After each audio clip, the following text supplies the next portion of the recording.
posko untuk copet. Kira-kira butuh nggak sih di Cina nih ya, karyawan KPK gitu, komisi pengawas kemerahan gitu. Lumayan loh ngecek daleman warna merah.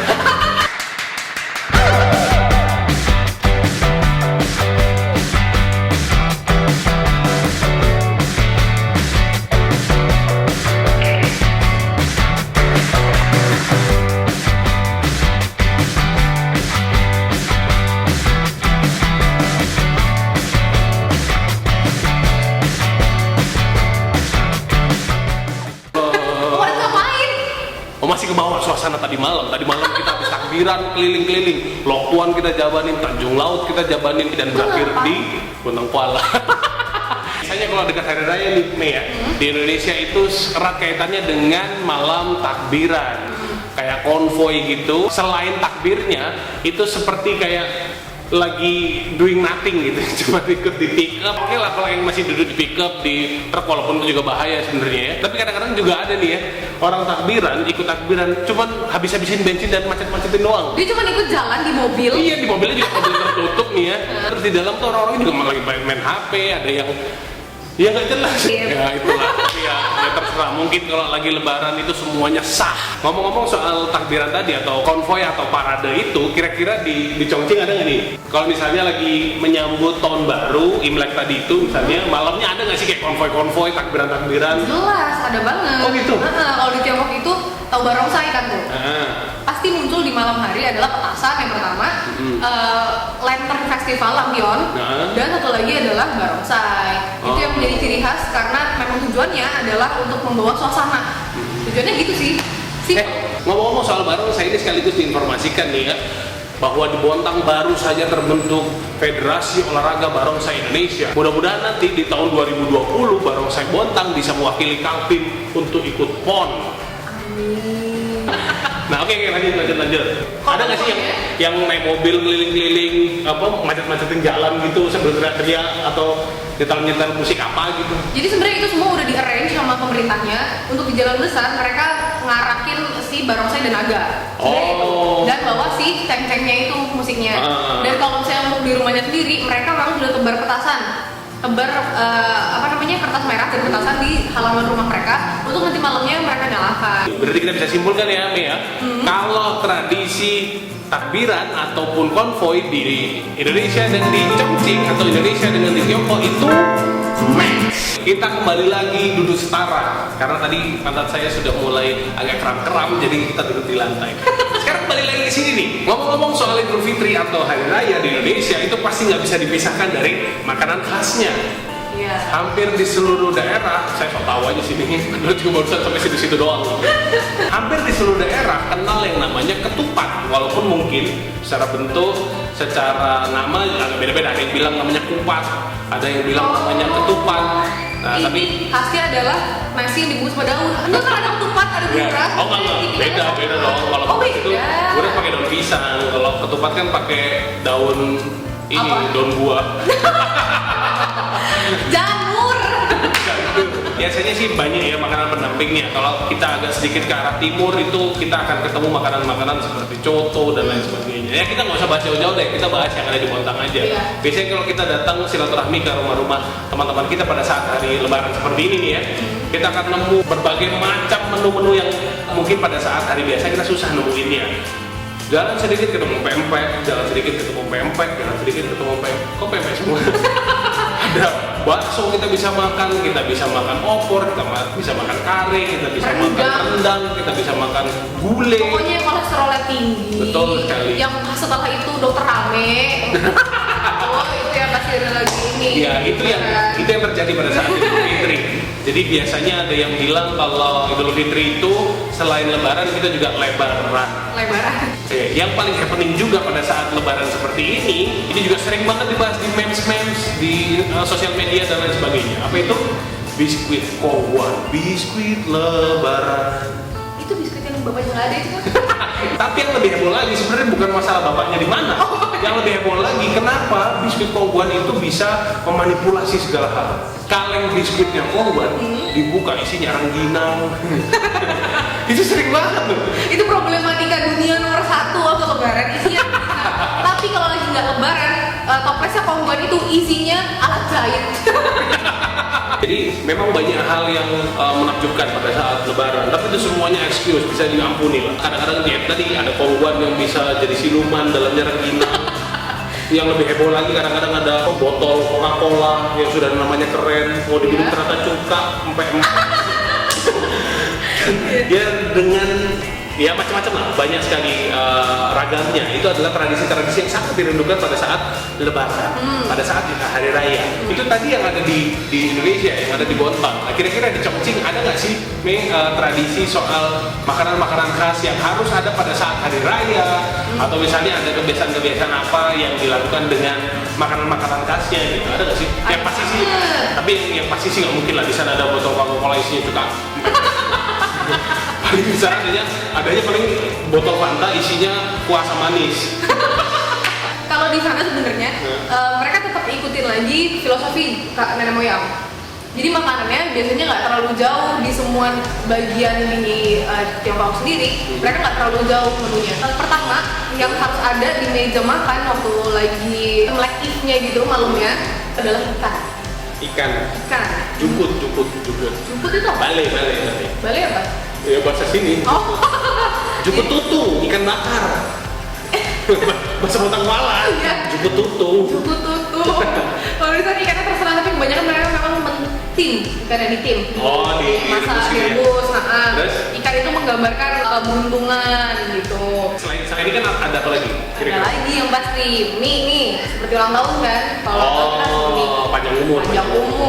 Terus selain mie ada juga dumpling atau somai bahasa umumnya. Itu somai yang dikukus bukan yang digoreng. Somai. Tahu bulat. Digoreng dadakan. Somai jodohnya lengket. Salah. Somai itu menandakan kekayaan. Kok bisa? Karena somai dumplingnya Cina itu bentuknya seperti emas. Emas. Berarti nih ya bisa kita simpulin lagi nih ya. Ini kayaknya kita harus ganti nama segmen deh. Apa tuh? Ini bukan banding-bandingin kenapa semuanya sama. Iya. Jadi tradisi makanan khas pada saat hari raya Indonesia dan di Tiongkok itu match. Nih, bosan nggak? Ya masih banyak mau dibahas, tapi kayaknya bosan deh kalau di sini terus. Kita pindah tempat ya? Loh? Kok di sini? Oh, salah. Bentar. Salah mantra. Ulang. 1, 2, 3. Loh? Ada kesalahan, salah mantra lagi. 1, 2, 3. Kamu ini. Ya udah. 1, 2, 3. Wah. Akhirnya. Emang itu harus orang-orang suci yang menginginkan mantra. Stay ikhlas sih. Itu kalau tipunya tuh stay ikhlas. Oh, aku hafsa. Nah, kita langsung aja nih masuk ke tradisi-tradisi yang lebih menggelegar. Apa tuh? Tradisi-tradisi yang saya yakin ini pasti berbeda, yang nggak ada di daerah lain. Nggak usah sampai Chongqing deh, mungkin di daerah lain selain di Bontang juga nggak ada. Ada yang namanya Assalamualaikum Boys, ASB. Itu nama geng? Bukan. Itu nama apa dong? ASB itu adalah fenomena langka yang terjadi hanya 1 tahun dalam sekali. Satu kali dalam setahun. Jadi ada. Dia hampir kayak gerhana gitu ya. Jadi gini, nih, mungkin ini yang nonton juga banyak alumni ASB. Jadi ada fenomena unik sebenarnya. Ya sebenarnya itu juga nggak ganggu-ganggu banget sih. Ini sebagian dari euforia pada saat hari raya. Kalau teman-teman tinggal di daerah-daerah kompleks, di daerah-daerah ya sekitaran BTN atau misalnya kompleks-kompleks lain yang security-nya yang nggak reset, biasanya kita selalu akrab sama yang namanya ASB atau Assalamualaikum Boy atau apalah entahlah namanya apa di daerah kalian. Jadi dia kerjanya adalah ucapin Assalamualaikum. Jadi adik-adik ini selesai sholat itu biasanya dia langsung bergerilya pakai baju-baju yang baru. Kisaran umurnya? Paling ya antara 0 sampai 6 bulan lah. Jadi ya pokoknya usia SD gitu ya. Mereka itu sudah seperti ada yang koordinir. Hampir mirip-mirip kayak penonton-penonton alay gitu loh. Tapi hebatnya itu mereka dari tempat tinggalnya tuh nih sampai ke daerah terkena dampak kayak Lapindo gitu terkena dampak itu mereka selalu jalan kaki. ini iring-iringan dengan baju-baju yang trendy-trendy, kece-kece, bling-bling, kacing-kacing gitu katanya si Mas Rondol itu. Jadi mereka itu datang ke rumah-rumah orang silaturahmi, niatannya tulus banget tuh anak-anak. Bagus ya. Tulus untuk cari uang. Jadi niatan utamanya sebenarnya bukan silaturahmi, kalau juga nggak kenal gitu. Jadi mereka memang hunting sebanyak-banyaknya angpau atau amplopan atau duit, entah apa. Nggak tahu mau dibungkus nggak dibungkus itu Ya, gitu. jadi, nah yang uniknya itu ASB itu selalu jadi fenomena karena apa?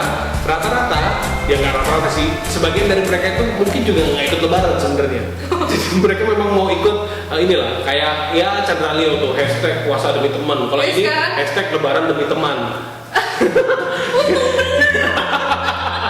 Jadi mereka itu datang ke rumah-rumah orang, niatannya silaturahmi. Ya oke lah, kita bagus. Dan ini sekali lagi bukan diskriminatif atau apa. Ini kita mengangkat mereka supaya harkat martabat mereka, hak dan kewajibannya dia itu bisa disetarakan. Kirain cuma untuk diketahui orang banyak.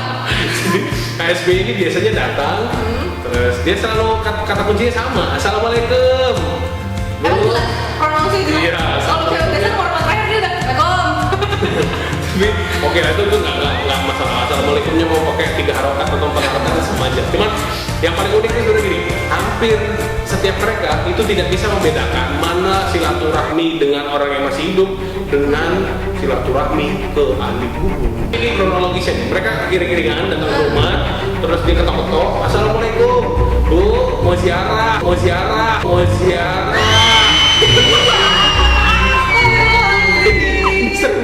Sering banget terjadi. Dan yang uniknya beberapa rumah di daerah BTN, di Hop dan beberapa daerah yang lain gitu ya, itu mereka sudah siapin spot khusus. Jadi tempat terima tamu itu sudah khusus. Ini ada khusus ASB, yang begini sini khusus. Berarti dimuliakan berarti. Ada yang khusus tamu kehormatan, ada keluarga dari VIP. Terus ada pelaminannya. Jadi ASB itu ya mereka memang giat banget nih, hunting gimana caranya dia juga bisa ngerasain euforianya lebaran. Jadi mereka ya intinya sih sebenarnya dapat angpau aja sih. Tapi kan sepi kalau nggak ada mereka ya. Iya betul. Nah tapi kadang-kadang tuh banyak juga yang suka menghubung-hubungkan mereka itu dengan konotasi-konotasi yang nggak bagus. Iya. Mulai sendal hilang mungkin mereka yang disalahin, terus misalnya ada jemuran hilang mereka disalahin, ada duit rakyat hilang mereka juga disalahin. Jauh lama. Nah tapi menurut saya nih ya, ASB ini satu fenomena yang sebenarnya sih ya nggak ada masalah lah, 1 tahun sekali apa sih susahnya, itu membahagiakan anak-anak lah. Nah cuman memang yang paling keren dari ASB ini kita harus belajar dari mereka itu soal koneksitas. Di ASB ini nggak tahu ya ada yang koordinat atau nggak, sepertinya sih enggak lah, mereka ya business as usual. Business as usual. Mereka datang misalnya dia ke satu rumah, misalnya ke rumahmu gitu, dikasihnya cuma 100 rupiah pakai uang benggol. Dia sudah kasih tahu tuh, tandain rumah ini kasih cuma 100 rupiah, berarti yang harus diambil adalah teh kotaknya. Dia datang lagi ke rumah saya gitu ya, saya kan pelajar kaya gitu ya. Mereka datang saya kasih 100.000, mereka langsung kotak, wah ini di rumahnya Om Agung dikasih 100.000, langsung gerombol. Dikasih 100.000 anaknya 200. Tapi mereka sudah punya jejaring, namanya Jarkom, jejaring komunikasi yang kuat banget. Berarti salut sekali. Nah, kira-kira yang fenomena kayak gini ada nggak di Chongqing, ada nggak? Nggak ada. ASB ini ada peluang bisnis, di Chongqing belum ada ASB. Kalau misalnya butuh jasa penyalur bisa lah. Nah, jadi di Chongqing nggak ada kayak gini. Tapi kalau nggak salah kan kalau Imlek ada angpau-angpauan tuh. Ada, tapi kita tuh orangnya udah sangat modern. Jadi udah nggak ada itu duit receh, duit benggol, duit kertas tuh udah nggak ada. Itu udah nggak main. Di Tiongkok akhir-akhir ini duit itu sudah mulai tidak berlaku. Oh. Duit secara fisik sudah tidak mulai berlaku. Pasti di sana banyak duit palsu. Yang dari ini melamin. Bukan. Jadi udah sekarang ini kebanyakan kita untuk transaksi pembelian dan segala macam memang menggunakan WeChat. Tahu WeChat? WeChat? Iya. Oh yang siapa Gading Martin dulu tuh? Iya. Bisa lah. Nah, kan di sini ya? Sudah pakai WeChat, namanya WeChat Wallet, di mana memang itu virtual. Kalau WeChat Wallet kita pakainya Alipay namanya. Itu juga sistem Alipay. Alipay. Oh, Alipay. Dimana itu sistem pembayaran online gitu. Nah, termasuk PayPal gitu ya, PayPal. Iya, PayPal semacam kayak gitu deh. Nah, termasuk sekarang di WeChat itu ada namanya Hongpao. Jadi kalau misalnya kita mau kasih orang gift, itu bisa lewat Hongpao atau Ampao dari WeChat. Itu berupa stiker gitu. Duit yang penting karena di WeChat itu karena kita semua transaksi termasuk transaksi makan, bayar taksi, belanja di bayar apapun sekarang kita cuma pakai barcode, jadinya sekarang angpau secara fisik itu udah nggak ada sebenarnya. Tak pikir angpaunya dikasih kayak line stiker. Cuma dikasih mukanya Raisa sama mukanya Syahrini, maaf. Semua orang sudah senang gitu. Udah bisa beli Starbucks. Oke, nah di Indonesia rasanya sih belum ya, belum ada sih. Kalau di sini dikasih uang virtual, ya ini sama sih kayak analogi di Indonesia. Apa ya? Di sini tuh kayak ada semacam filosofi lah. Ya kita lihat lah kalau makan nih, dianalogiin sama makan. Walaupun sudah makan burger 1 truk, ditambah kebab 1 pickup, ditambah minum Coca-Cola 1 truk, itu tetap aja namanya belum makan, harus makan nasi dulu. Jadi sepertinya kalau misalnya ada ASB dikasih virtual account, kayaknya dia malah kasih uang kembalian berbau. Jadi rasa-rasanya sih belum. Oke, jadi kita bisa simpulkan bahwa tren uang virtual yang ada di Tiongkok, Hongpao virtual. Virtual Hongpao itu kayaknya masih ya belum dibontang. Mungkin kalau di Jakarta kayak imani itu ada, tapi kalau di sini kayaknya masih jauh deh. Di sini masih banyak orang yang ke ATM mencetnya takut kesetrum. Jadi tren atau fenomena uang virtual pada saat mendekati hari raya itu tidak match. Tidak. Selalu khawatir, selalu takut, bukan pada saat lebaran dimintain angpau atau pada saat puasa harus nahan lapar atau dahaga. Mereka banyak ketakutan ketika lebaran ditanya, kapan kawin?